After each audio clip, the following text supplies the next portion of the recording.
करो सुप्रेम प्रणाम अशुभरण मंगल करण धनी देवचंद्र जीना श्री प्राणनाथ निज मूलपति श्री में राज सुना तेज कुंवर श्यामा युगल को पल पल करो प्रणाम पिया जी को पल पल करो प्रणाम। बोलो श्री प्राणनाथ प्यारे की जय, सद्गुरु महाराज की जय। धाम धनी श्री राज्य महाराज आज नो प्रसंग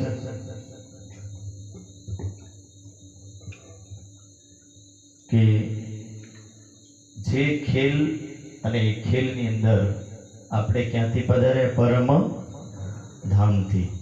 તો જે પરમ ધામથી સુંદર સાથ આયા અને આ બધી કહાની એવી છે કે જેમ બોરિયાળીથી તમે નીકળ્યા અને વડોદરા અમદાવાદ ફરી પાછા કઈ આયા? સમજણ પડી? બસ બીજું કઈ નથી આનું। એટલું છે કઈથી નીકળ્યા દાહોદથી ગોધરા, ગોધરાથી વડોદરા, વડોદરાથી પાછા અમદાવાદ, અમદાવાદથી દ્વારકા, ભાવનગર ને ગોળ ગોળ ફરીને પાછું આવું કઈ પડ્યું? બોરિયાળી। બસ આપણે એવા બે ત્રણ એક શહેર પાર કર્યા।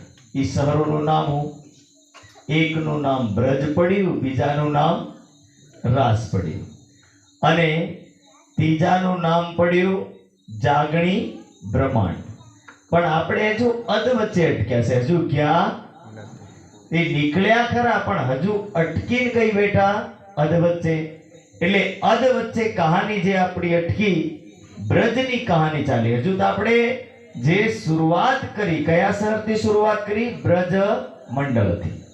આ બ્રજ મંડળ નામક જે એરિયો છે એ એરિયામાં આપણી આત્માઓ પધારી અને ત્યાં આપણે પહેલી વાર પહોંચ્યા તો ત્યાંની કહાની ચાલે।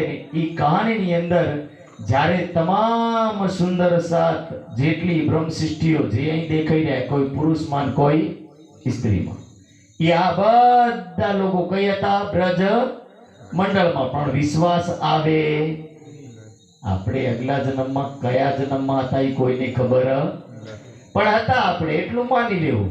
ની હતા એવું નથી, હતા બ્રજ મંડળની અંદર હતા ને બ્રજ મંડળમાં હતા ને જ્યારે આ કહાની હજુ આગળ વધી ત્યારે એવું કહેવામાં આવે કે ભગવાન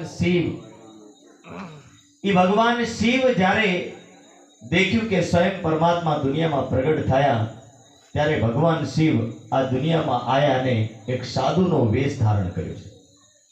સાધુનો વેશ ધારણ કરીને ભગવાન શિવ એક ત્રિશુલ લઈ અને નંદ બાબાને ઘર પધાર્યા અને નંદ બાબાને ઘર પધાર્યા ત્યારે એમના આંગણમાં આવીને કે માતા અલખ નિરંજન બાવા આયા હે, તમારે ઘર પુત્રનો જન્મ થયો આવી મને ખબર પડી। કોણ કે છે? ભગવાન શિવ। હવે એને આ દુનિયામાં કોઈ ભજન બનાવ્યો। નગરમાં જોગી આયા, યશોદા કે ઘર આયા કે નગરમાં કોઈ યોગી આવ્યો ને આવો યોગી આવ્યો કે યોગીનો વેશભૂષા દેખીને ભાઈ ભય ઉત્પન્ન થઈ જાય એવો યોગી। અને આવા યોગીને જોઈ અને હવે યશોદા ખબરાય છે કે મારા પુત્રને લઈ જાઉં કે નહીં લઈ જાઉં। નવું નવું છોકરો કદાચ નજર લાગી ગઈ તો શું કરી જાય કોઈ ખબર પડે? હતાડતા ફરે। આપણા ગામના લોકોની આદત કે છોકરાને ઢાંકી રાખવાનું, કોઈ ખબર પડવી જોઈએ। અરે કઈ વસ્તુ કઈ ગાંઠે વાળ્યા લે મારું છોકરું માંદું પડી જાય, ભાઈ યશોદા આ જ વસ્તુ લે। ઈ ગાંઠે વાળી લીધે એમ કરીને યશોદા સમજી કે આ બાબો આવ્યો છે, બાબાનું આવું રૂપ દેખી મારા છોકરાને કઈ કરી ગયો એટલે યશોદા એના છોકરાને કાઢતી। ભાઈ થોડાક રૂપિયા લઈને આવી, ભોજન લઈને આવી, ઘઉં લઈને આવી, લોટ લઈને આવી, બધું લઈને કે બાબાજી આ લઈ જાઓ પણ છોકરાને તમે નથી માંગો, છોકરું નહીં દેખાડું। પણ સાહેબ રાજી લીલા છે। અરે જે યોગી વર્ષોથી સાહેબ જે પરમાત્માના ધ્યાનમાં બેઠો હોય, જેને એવું કહેવામાં આવે કે જ્યારે સંસાર બન્યો ને ભગવાન આદિનારાયણે જ્યારે આ ત્રણ દેવોને પ્રગટ કર્યા અને ત્રણ દેવોને પ્રગટ કર્યા પછી પહેલો જે દેવ એને દેવે પૂછ્યું કે આપણે આયા ક્યાંથી? સવાલ કર્યો કે આપણે આયા ક્યાંથી? જે આ દુનિયાની દેવીઓ દેવો કોઈ ઉત્પન્ન નહીં થયા ત્યારની વાત, અને આ ત્યારની વાત લઈને આ દેવ પહેલો પ્રગટ થયો, બ્રહ્મ વિષ્ણુ મહેશ ત્રિદેવામાં. ભગવાન શિવે જ્યારે સવાલ કર્યો કે હે ભગવાન આદિનારાયણ બતાવો ક્યાંથી આયા, ત્યારે આના જવાબનો સવાલ આદિનારાયણ પણ આપી શક્યા નહીં. અને જ્યારે આદિનારાયણના સવાલનો જવાબ નહીં આપ્યો ત્યારે ભગવાન શિવ કે હું હિમાલયમાં બેઠો છું, હિમાલયમાં રહીને એના સવાલનો જવાબ હું જાણી. એટલે આજ પણ ભગવાન શિવની તમે દેખો ને તો દુનિયામાં તમામ ભગવાનો બિલકુલ સજી ધજી હોય. ત્યારે માતાનું પણ કોઈ મંદિરોને બરોબર મુકુટ પહેરાવેલું હોય, કપડાં પહેરાવેલા બધું હોય, પણ ભગવાન શિવના મંદિરમાં એવું કઈ હોય. એને જ્યારે પણ દેખાડે બિલકુલ બિચારા રખોડી લપેડી અને મૃગ છાલ એટલે વાઘનું ચામડું લપેડીને બેહાડવામાં આવે કે ભાઈ આ ભગવાન શિવ છે. પણ એક યોગી પુરુષનું વર્ણન છે, એક એવા પુરુષનું વર્ણન જે પરમાત્માના મનન અને ચિંતનમાં જ્યારે બેઠો ત્યારે ચિંતન કરતા કરતા મનન કરતા કરતા એને જોયું કે એક દિન આવવાનો છે. કોણ આવવાનો? બુદ્ધ નિષ્કલંક સ્વરૂપ પરમાત્મા પ્રગટ થવાનો. ત્યારે એને દુનિયામાં કહ્યું કે એ દુનિયાવાળો હું વર્ણન કરું એ વાત તમને બતાવું. ત્યારે એને એક ધર્મ ગ્રંથ લખ્યો ને એના ધર્મ ગ્રંથનું નામ પડ્યું મહેશ્વર તંત્ર. આ એક કિતાબ, એક ચોપડી જેનું નામ છે ધર્મ ગ્રંથનું નામ કે મહેશ્વર તંત્રના. મહેશ્વર તંત્રમાં લખ્યું કલીર ધન્ય મહેશ્વર યત્ર બ્રહ્મ પ્રિયાણામ ચ વાસના સમુપાવિશન, કે કળિયુગના લોકો ધન્ય છે. પૂછ્યું કેમ ધન્ય? તે કે સ્વયં પરબ્રહ્મ દુનિયામાં પ્રગટ થવાના અને એવા ટાઈમમાં કળિયુગના માનવીઓ જન્મ લેશે. અરે બોલે જેના માટે હું હિમાલયમાં યુગોથી બેઠો એ પરમાત્મા દુનિયામાં આવવાનો હું હિમાલયમાં બેઠો બેઠો રાહ જોઉં છું. ત્યારે ભગવાન શિવ કે આવો શિવ આ દુનિયાની અંદર પ્રગટ થઈ અને આ મહિમાનું વર્ણન કરે એવો પુરુષ શ્રી કૃષ્ણના દરવાજે આવીને ઊભો થયો, નંદ બાબાના દરવાજે આવીને ઊભો થયો. ભગવાન શિવ ત્યાં આવીને રાહ જોવે કે હમણાં કાના મને બોલાવે અને કૃષ્ણ મને દર્શન આપે. યશોદા મૈયા કે બધું લઈ જાઓ પણ બાબા મારા છોકરાનું દર્શન હું કરાવું નહીં. ના પાડી દીધું સાહેબ, ના પાડ્યું. એટલે હવે રાજ્યની પ્રાર્થના કરે કે હે મેરે નાથ मैं तेरे दर पे आया, अरे युगों से तेरी साधना में बैठा हूं, अब तो दर्शन दे दे बाबा, अब कुछ कर दे. राजी समझ गए कि महादेव मेरे दरवाजे पर पधारे છે. ચોરથી રડ્યું છોકરું, એટલું ભયાનક રડ્યું કે આખા રાજમહેલમાં અવાજ કરી મૂકી. માં યશોદાને ચૂપ કરાવવા માંગે છે પણ છોકરું ચૂપ રહેતું. હવે ને લાલ વાલ કરતી બહાર નીકળી. એને યશોદા ભૂલી ગઈ કે મારા છોકરાને હું લઈને બહાર નીકળું છું. આગળ સ્વયં ભગવાન શિવ ઉભા અને ઈધર એને હલાવતી વાલ કરતી વર્તી ખોળામાં એને બધી રીતે વાલ કરે છે અને છોકરાને સંભાળતા બહાર લઈને આવી. છોકરાના ચરણ દેખીને ભગવાન શિવ નમન કરીને કહે છે કે હું ધન્ય થયો માતા, તારા છોકરાનું મને દર્શન પ્રાપ્ત. બોલો શ્રી પ્રાણનાથ. ભગવાન શિવને દર્શન થયું, છોકરું ચૂપ થઈ ગયું. યશોદા કેવા લાગ્યા લીલામાં કઈ સમજણ નહીં પડી કે એક તરફ બોલ્યા બાબા પધાર્યા, છોકરું ભયાનક રડ્યું, હું બહાર લઈ નીકળી અને આ બાબાને દેખીને છોકરું ચૂપ થઈ ગયું.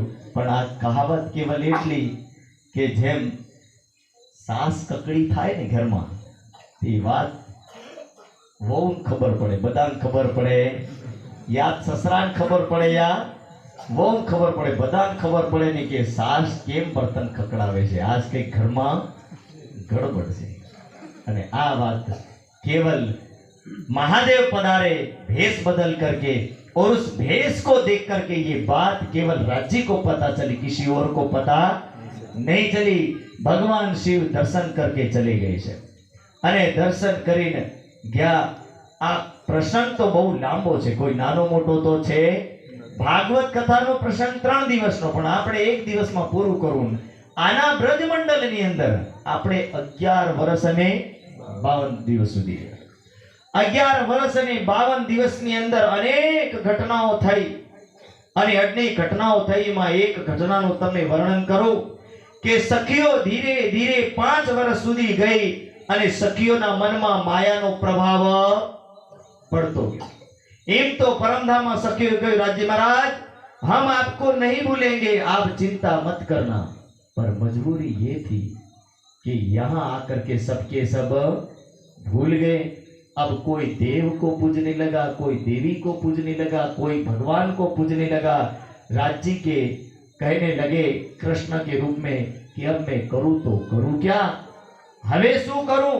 આ સખીઓ તો અનેક દેવોને પકડીને બેહી ગઈ. ત્યારે રાજ્ય મહારાજે વિચાર કર્યો કે કંઈક તો એવું કરવું પડે. સાહેબ, ઇન્દ્ર પૂજાનો સમય આવ્યો. અને ઇન્દ્ર પૂજાનો સમય એટલે જ્યારે વરસાદ પડવાનો હોય ને ત્યારે ઇન્દ્ર પૂજા થાય.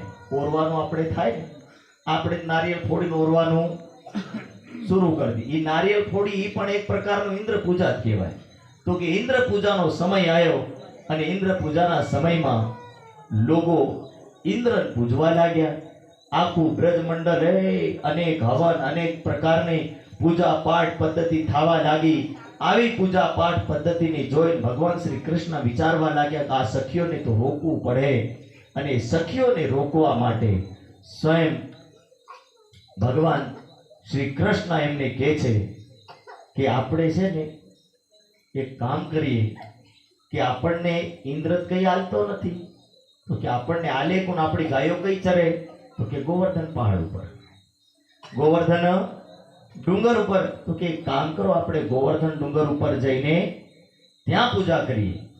સાહેબ, તમામ સખીઓને લઈ જઈ અને ગોવર્ધન પહાડની પૂજા કરાવી. એવું કહેવામાં આવે કે ગોવર્ધનની પૂજા કરવામાં આવી, ગોવર્ધન 500 થાળ ખાઈ ગયો.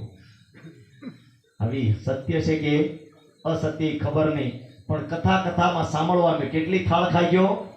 500. લોકો ગભરાઈ ગયા. આખા બ્રજમંડળની બધી પ્રસાદ સાફ બોલી ગયા. સાહેબ, આટલી બધી બ્રજમંડળની પ્રસાદ સાફ થઈ ગઈ. હવે પાછા વળીને આયા.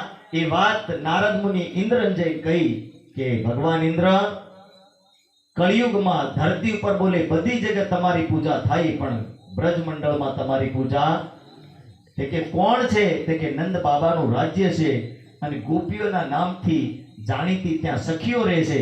અને એ સખીઓએ બોલે તમારી પૂજા નથી કરી. તે પૂજા કરી તો કરી કોની? તો કે ગોવર્ધન ડુંગરની પૂજા કરી. કે આ તમે નવું સાંભળ્યું કે આવો બીજો પણ કોઈ દેવ, આવો તમે કોઈ દેવ સાંભળ્યો નથી. હવે શું કરવું? ત્યારે કે ચિંતા મત કરો, આहुને આપણે એક ઠેકાણે લાવીએ. અને સાહેબ, ચડ્યો ગુસ્સો ઇન્દ્રને બરોબરનો. ઇન્દ્રને ગુસ્સો ચડ્યો એટલે ઇન્દ્રએ 8 દિવસ સુધી વરસાદ પાડી. એક દિવસ પાડી, 8 દિવસ ભયાનક વરસાદે વરસાદ ઉપર વરસાદ, વરસાદ ઉપર વરસાદ. આખું ધરતીનો એરિયો છોડીને એક એરિયાની ઉપર વરસાદ પડે, બીજી જગ્યાએ પડે. લોકો વિચાર કરવા લાગ્યા કાના બ્રજમંડળમાં છે એવું કે વરસાદ ઉપર વરસાદ, વરસાદ ઉપર 8 દિવસની વરસાદ એવી પડી કે આખા બ્રજમંડળમાં જળબંબાકાર. પગ મુકાય એવી પણ જગ્યા બચી. એ આદા લોકો જેમ તેમ કરીને બહાર નીકળ્યા. કૃષ્ણને ઘેર આવીને કહેવા લાગે, કૃષ્ણ, ये तेरी लीला थी, तूने कहा था कि भाई गोवर्धन की पूजा करो. પણ બોલે હવે દેખો ઇન્દ્રની પૂજા નહીં કરવાનું પરિણામ. હાવ ગભરાયા. તે ભગવાન શ્રી કૃષ્ણ કે ચિંતા મત કરો, તમને ગોવર્ધન ભગવાન બચાવે. અને સાહેબ, બધા દેવોથી બચાવીને ગોવર્ધનને નીચે લઈ જઈ અને ટસલી આંગળીએ ગોવર્ધન ઉઠાયો. અને ગોવર્ધન જ્યારે ટસલી આંગળીએ ઉઠાયો ત્યારે તમામ બ્રજના લોકો, બાઈઓ, બાળકો, વૃદ્ધ, તમામ લોકો કઈ જઈને રોકાયા? ગોવર્ધનની નીચે. અને સાહેબ, પાણી પડે ભયાનક, પણ જેમ તવો તપ્યો હોય ને અને સડ થઈને પાણી બળી જાય, એમાં ગોવર્ધન એટલો તપવા લાગ્યો કે જેટલો વરસાદ પડે એ આખો બાળી નાખ્યો. અને વરસાદ બાળી નાખ્યો. એ વરસાદ પાડતો પાડતો ઇન્દ્ર ગભરાઈ ગયો કે આના બ્રજમંડળને મેં આખું ડૂબોવી નાખ્યું, પણ આ ગોવર્ધનને ઉઠાયા પછી તો બ્રજમંડળ ડૂબતું નથી. ત્યારે ઇન્દ્ર પાછા આ દુનિયામાં ધરતી પર આવ્યા અને આવીને જોયું કે છે હું. ત્યારે ખબર પડી કે આ કૃષ્ણ નામનું જે બાળક છે ને 5 વર્ષનું, એ બાળકની અંદર કોઈ દુનિયાનો દેવ નહીં, પૂર્ણ બ્રહ્મ પરમાત્મા વિરાજમાન. અને એ પરમાત્મા વિરાજમાન એટલે તમામ ઇન્દ્રના સાથીઓએ મળી અને માફી માંગી અને કહેવા લાગ્યા, હે પરમાત્મા, हमसे भूल हुई, हमसे जो भी गलती हुई हम आपसे क्षमा चाहते हैं, आप हमें छोड़ दो. और तब इंद्र को छोड़ा. એવી રીતે સાહેબ આ દુનિયાની અંદર અનેક પ્રસંગો ઘટિત થાય અને ઘટિત થતા થતા સાહેબ 11 વર્ષ થયા. 11 વર્ષ થયા પછી સખીઓ રાજી મહારાજે યમુનાને કિનારે બોલાયા. યમુના એક નદી છે. કઈ? ગોકુળોની મથુરામાં તમે જાઓ ને ત્યારે એક નદી પડે. આપણે સરસાવાની નજીકમાં પણ યમુના નદી છે. જ્યારે જ્યારે સરસાવાનું દેખવાનું, અહીંયા યમુના નગરને કિનારે એક નદી વહે જેનું નામ શું છે? યમુના નદી. એની એ નદી પાસે અહીંયા આવેલી. હવે એ નદીને કિનારે તમામ સખીઓને વૃંદાવનમાં બોલાવી અને નદીને કિનારે ઊભા ઊભા ભગવાન શ્રી કૃષ્ણ કહે કે હે સખીઓ, આપણે રાસલીલા કરવી. સખીઓ કે રાસલીલા કઈ રીતે કરવાની? તો કે રાસલીલા શરદ પૂર્ણિમાની રાત્રિની કરવી. અને રાસલીલાની અંદર એ તમે અને હું, બીજા કોઈ દુનિયાના હોઈ શકે. હવે સખીઓની બુદ્ધિ કઈની થઈ ગઈ? દુનિયાની બુદ્ધિ. માનસિક બુદ્ધિ કેવી થઈ ગઈ? દુનિયાની. સખીઓ કહેવા લાગી, હે કૃષ્ણ, हम कुल वधु नार हैं और आप तो पर पुरुष हो. हम સંસારના નિયમોમાં બંધાઈ લ્યો અને તમે સંસારના નિયમોને માનતા નથી. અરે हमारो परिवार से, समाज से, सास से, ससुर से, કુળ છે, બધું છે. અને આના કુળમાંથી અમે અમારી મર્યાદાને છોડીને તમારી જોડે રાસલીલા કરી શકીએ નહીં. એવું કરીને સખીઓએ ના પાડ્યું. અને જ્યારે સખીઓએ ના પાડ્યું ત્યારે સ્વયં ભગવાન શ્રી કૃષ્ણ કહેવા લાગ્યા કે ભલે તમે નહીં આવો, કે વાંધો નહીં, એક કામ કરી કે આજથી તમે મને નથી બોલો, હું તમને નહીં બોલું. બસ સાહેબ આખા આ બ્રજમંડળના જે બ્રજમંડળનું ગામ કહેવાય ને 42 ફળિયાનું. અહીં કેટલા ફળિયા છે આપણે બોરિયાળીમાં? 3 ફળિયા. 42 ફળિયાનું એરિયો એટલે તમે સમજો કે 42 પૂરા કરીને વર્ણન કર્યું. અને 42 ફળિયાનું ગામ એટલે કોઈ નાનું મોટું તો ગામ. હવે આવા ગામના 42 ફળિયાના લોકો સાહેબ ભગવાન શ્રી કૃષ્ણ ગળીઓમાં જાય ને ગળીઓમાં આવે. હરોજ ગાયોને લઈને જાય ને હરોજ ગાયોને લઈને પાછા વળે.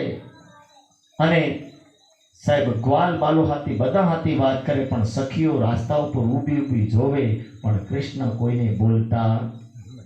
ભાઈ જે કૃષ્ણ ગોપીઓને હેરાન કરે, પરેશાન કરે, આનંદમય લીલા કરે, પણ સાહેબ 11 વર્ષની લીલામાં સખીઓ રોજ ઊભી થઈ જાય રાસ્તા ઉપર, પણ કૃષ્ણ નીચું મોં દેખીને રાખીને સીધા નીકળી જાય. ગોપીઓ દેખતી રહી જાય. આજ બોલે, કાલ બોલે, પણ બોલવાનું થાતું એમ રિહાઈ ગયો ને માણસ. એમ રિહાયા બરોબર આ થાય થોડું ઘણું. બોલો શ્રી પ્રણામ. પણ આ દુનિયાની લીલા છે. પરમધામની જે આત્માઓને પરમાત્માની લીલા, આવી બધી ઘટના થાતી થાતી 52 દિવસ થઈ ગયા. 1 મહિનો ને 22 દિવસ. 52 દિવસ થયા અને 52 દિવસ થયા પણ સખીઓ અને કૃષ્ણ કોઈ બીજાની બોલતા નથી. એક દિવસ યમુનાને કિનારે બેઠા બેઠા ભગવાન શ્રી કૃષ્ણ વિચાર કરવા લાગ્યા કે આ સખીઓને કોઈ અસર નથી પડતી ને. હું થાક્યો પણ સખીઓ વળી બોલવા માંગતી નથી. ત્યારે એક દિવસ કૃષ્ણએ અક્ષર બ્રહ્મને આદેશ આપ્યો કે હે અક્ષર, તું યોગ માયાના બ્રહ્માંડમાં નવું કોઈ વૃંદાવન બનાવ. અને નવું વૃંદાવન બનાવ્યું. અને નવા વૃંદાવનને બનાવ્યા પછી સાહેબ આની દુનિયાને છોડી અને કઈ દુનિયામાં ગયા? યોગ માયાની દુનિયામાં ગયા. અને યોગ માયાની દુનિયામાં જઈને વાંસળી વગાડી એકવાર. ઈ વહાળીના અવાજમાં કીધું એક એક સખીઓનું નામ લીધું. જેમ આપણા વહાળી વગાડીને ગીત ગાય ને, એક એક નામે જીની કેવું તે પણ બધું કી નાખે ગીતોના માધ્યમથી. શરણાઈ વાળાને દેવાનું ભાઈ એવા એવા ગીતો ગાય ને આપણને સમજણ નહીં પડે, પણ એમના ગીતોમાં એવી એવી ગાળો નકલાઈ કે કોઈની ખબર પડે, એને જ ખબર પડે, બીજાની ખબર પડે. એમ સાહેબ કૃષ્ણ ભગવાને યોગ માયાના બ્રહ્માંડમાં જઈને વાંસળી વગાડી અને વાંસળીમાં જે સખીઓ હતી 12,000 સખીઓના નામો લીધા. જ્યારે 12,000 સખીઓના નામો લીધા, સખીઓ 52 દિવસ સુધી સહન કરી ગઈ, પણ હાવ સહન થાયું સાહેબ. આ દુનિયાને છોડીને જવું, શરીરને તો છોડવું પડે. જેને પહેલી વાત કાનમાં અવાજ સાંભળ્યો, મારું નામ લીધું, સખી ભાગી પડી, શરીર છૂટી ગયું. એવી રીતે સખીઓ ભાગતા ભાગતા 3 વિભાગ પડ્યા. કેટલા વિભાગ પડ્યા? 3 વિભાગ પડ્યા. 3 વિભાગના નામ પડે. સખીઓ એક જેવી છે, એમાં કોઈ અંતર છે એમ કે નહીં. જ્યારે માણસ બરોબર કઈ નોકરી કરતો હોય, ભલે સરકારી નોકરી, પણ વિભાગ તો ખરા કે. કોઈ જળ વિભાગનો અધિકારી, કોઈ તાલુકા પંચાયતનો અધિકારી, કોઈ જિલ્લા પંચાયતનો અધિકારી, બધા અલગ અલગ હોય કે એક હરખા તો હોય. એવી રીતે બોલે 3 વિભાગ પડ્યા સખીઓના. પહેલી સખીઓ એક વાત સાંભળી અને શરીર છોડી નાઠી. એ સખીઓનું નામ પડ્યું તામસિક સખીઓ. શું નામ આપ્યું એમને? તામસિક સખીઓ. પછી બીજી સખીઓ, બીજા નંબરની સખીઓ જે ભાગી, એમાં સખીઓને લાગ્યું કે આપણે પરમાત્માને મળવા જઈ રહ્યા. હાવ અમથા શિંગાર વગર તો જવાય નહીં. તો કોઈકના મનમાં થાયો કે હાથમાં કંઈક પહેર્યું, બંગડીઓ પહેર્યો, કોઈકે તોડા પહેર્યા, એક હાથમાં એક પગમાં તોડા પહેર્યા, કોઈક 2 હાથમાં બંગડીઓ પહેર્યો, કોઈકને એક ઝુમકું પહેર્યું, કોઈક સિંદૂર લગાડ્યું ને આદુ અધૂરું શિંગાર કરી અને જેમ જેમ નામ લેતા ગયા એમ તેમ સખીઓ જાય અને આદુ બ્રજમંડળ ખાલી થઈ ગયું. હવે જે બચી ગઈ સખીઓ, એ સખીઓના કોઈકનો સાસ રોકીને બેઠી, કોઈકનો સસુર રોકીને બેઠો, કોઈકનો પતિ રોકીને બેઠો, કોઈકના છોકરા રોકીને બેઠા કે અમારી બહુની ભાગે, અમારી માની ભાગે. એવી રીતે બોલે એ સખીઓ ઘરથી બહાર જઈ શકી નહીં. ત્યારે એ સખીઓનું નામ પડ્યું, એક જે શિંગાર કરી ગઈ એનું નામ પડ્યું રાસિક સખીઓ, અને તડપી તડપીને જે ઘરમાં શરીર છોડ્યું એનું નામ પડ્યું સ્વાતસી સખીઓ. એવી રીતે આ સખીઓ જ્યારે વૃંદાવનમાં યોગ માયાના કેવળ બ્રહ્મમાં પહોંચી અને ત્યાં જઈને રાજ્યની સામે ઊભી થઈ. રાજ્ય પૂછ્યું, સખીઓ વેદોમાં લખ્યું, પ્રમાણ આપ્યું છે. આમાં લખ્યું, વેદોમાં લખ્યું કે લૂલો, લંગડો, કાળો, કોળી, ગમે તેવો પતિ હોય, પણ બોલે સતી પતિવ્રતા નારી કોઈ દિવસ પતિ છોડીને જાય. આવી વાત કરી તો કે તમને ખુદ તમે મને કીધું કે અમે કુળવધુ નાર છે, અમે તમારી જોડે રાસલીલા કરી શકીએ ને, ફેર હું લેવા આવ્યો? સવાલ પૂછ્યો, ફેર હું લેવા આવ્યો? ત્યારે બોલે બધી સખીઓ પાછળ હટી, પણ એક સખી આગળ આવીને જવાબ આલે, જેનું નામ પડ્યું ઇન્દ્રાવતી સખી. અને આ ઇન્દ્રાવતી સખીએ કીધું કે હે રાજજી મહારાજ, આત્માનો પતિ તમે છો અને સંસારના શરીરના પતિ સંસારમાં રહી ગયા. બોલે શરીરના પતિને શરીર સોંપ્યું અને આત્માના પતિને આત્મા સોંપી. 2 વાટી આવ્યું કે. હવે તમે વિચાર લો, આત્મા અહીં આવી અને શરીર દુનિયામાં રહી ગયું. આવી રીતે વાટીને આવ્યો છે, બીજું કોઈ અમારી પાસે છે નથી. અને ત્યારે રાજ્ય મહારાજ કે વાહ રે સખીઓ વાહ, યહી તો મેં ચાહતા થા. અને સાહેબ રાસ મંડળની અંદર યોગ માયાના બ્રહ્માંડમાં રાસલીલા થઈ અને રાસલીલા કરતા કરતા શ્યામાજી થાકી અને કૃષ્ણને કહેવા લાગી કે હે કૃષ્ણ, મને કોઈ એવી જગ્યા લઈ ચાલ જ્યાં મારી થાક પૂરી થઈ જાય. ત્યારે ભગવાન શ્રી કૃષ્ણ કહેવા લાગ્યા कि हे राधा, मैं तुझे ऐसी जगह ले जाऊंगा जहां तुझे थकान नहीं, तेरा मन खुश हो जाएगा. અને એમ કરી તું કે મારા કંધા ઉપર બે. કંધા ઉપર બેવા માટે રાધાને કહ્યું. એટલામાં જે શક્તિ કૃષ્ણજીની અંદર હતી ને, એ શક્તિ ખેંચી લીધી રાજ્ય. અને શક્તિ નીકળી એટલે કૃષ્ણજીની અંદર હવે એક શક્તિ રહી ગઈ, જેનું નામ છે અક્ષર બ્રહ્મ. અક્ષરની આત્મ નીચે વળીને જોવે કે આ પૂતળી વાળું માથામાં મોર પીસે, હાથમાં વાંસળી છે, બોલે આ તો મારું રૂપ છે નથી. ત્યારે વાણીમાં લખ્યું કે યો ચોક કે ફિરી આતમ, કોણ વન કોણ સખી, કોણ હમ યો ચોક કે ફિરી આતમ. કે આ સખીઓ કોણ, હું કોણ છું, આ વન કયું. ત્યારે ધીરે ધીરે અક્ષર બ્રહ્મને ખબર પડી કે મેં રાજ્યની પ્રાર્થના કરી હતી કે હે રાજ્ય મહારાજ, તમે અમને પ્રેમની લીલા દેખાડો, અને આ પ્રેમની લીલા દેખાડવા માટે મેં પ્રાર્થના કરી, એ લીલા આજે મને દેખાડી દીધી. હવે દેખાડ્યા પછી બીજી વાર રાજ્ય આવે અને ભજનાનંદ સ્વરૂપમાં આવે અને ત્યાં લીલા થાય. લીલા થયા પછી સાહેબ એક યમુનાને કિનારે બેહીને રાજી મહારાજ તમામ સખીઓ પૂછે કે સખીઓ બ્રજ કેવું લાગ્યું? તે સખીઓ કેવા લાગી રાજી મહારાજ? બ્રજ મંડળ લાગ્યું તો બહુ સુંદર, પણ બોલે ત્યાં થોડુંક દુઃખ હતું. તો કે કઈ વાંધો નહીં.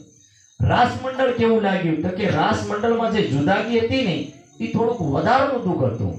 ત્યાં 52 દિવસનું દુઃખ થયું ને અહીંયા જુદાગીનું દુઃખ થયું. તો કે હવે શું કરવું?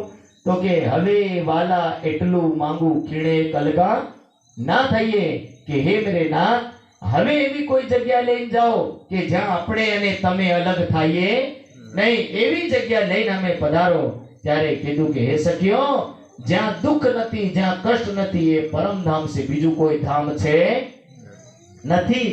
અને ત્યારે રાજી કઈ લઈને ગયા? પરમ ધામમાં. અને પરમ ધામમાં મૂળ મિલાવવામાં બેસાડીને સખીઓને પૂછ્યું કે સખીઓ કેવા લાગ્યા બે બ્રહ્માંડ? ત્યારે સખીઓ કેવા લાગી? હે રાજજી મહારાજ, આના બ્રહ્માંડમાં દુઃખ કહેવાય કે?